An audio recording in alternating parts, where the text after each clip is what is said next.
بسم الله الرحمن الرحيم. نون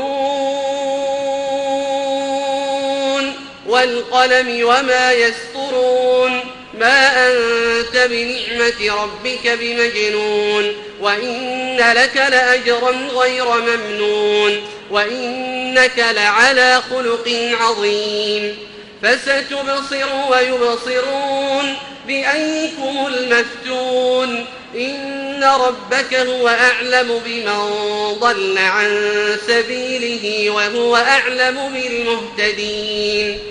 فلا تطع المكذبين ودوا لو تدهن فيدهنون ولا تطع كل حلاف مهين هماز مشاء بنميم مناع للخير معتد أثيم عتل بعد ذلك زنيم أن كان ذا مال وبنين إذا تتلى عليه آياتنا قال أساطير الأولين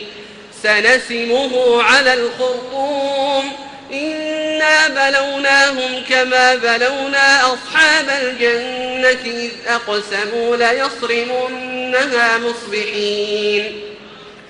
ولا يستثنون فطاف عليها طائف من ربك وهم نائمون فأصبحت كالصريم فتنادوا مصبحين أن اغدوا على حرثكم إن كنتم صارمين فانطلقوا وهم يتخافتون ألا يدخلنها اليوم عليكم مسكين وغدوا على حرد قادرين فلما رأوها قالوا إنا لضالون بل نحن محرومون قال أوسطهم ألم أقل لكم لولا تسبحون قالوا سبحان ربنا إنا كنا ظالمين فأقبل بعضهم على بعض يتلاومون قالوا يا ويلنا إنا كنا طاغين عسى ربنا أن يبدلنا خيرا منها إنا إلى ربنا راغبون كذلك العذاب ولعذاب الآخرة أكبر لو كانوا يعلمون إن للمتقين عند ربهم جنات النعيم إن للمتقين عند ربهم جنات النعيم أفنجعل المسلمين كالمجرمين ما لكم كيف تحكمون أم لكم كتاب فيه تدرسون إن لكم فيه لما تخيرون أم لكم أيمان علينا بالغة إلى يوم القيامة إن لكم لما تحكمون سلهم أيهم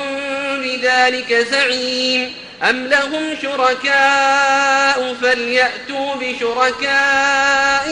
إن كانوا صادقين يوم يكشف عن ساق ويدعون إلى السجود فلا يستطيعون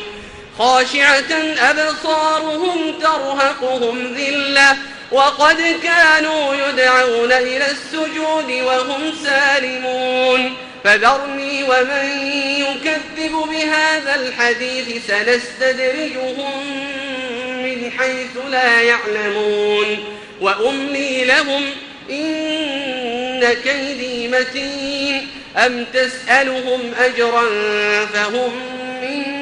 مغرم مثقلون أم عندهم الغيب فهم يكتبون فاصبر لحكم ربك ولا تكن كصاحب الحوت إذ نادى وهو مكظوم لولا أن تداركه نعمة من ربه لنبذ بالعراء وهو مذموم فاجتباه ربه فجعله من الصالحين. وإن يكاد الذين كفروا ليزلقونك بأبصارهم لما سمعوا الذكر ويقولون إنه لمجنون وما هو إلا ذكر للعالمين.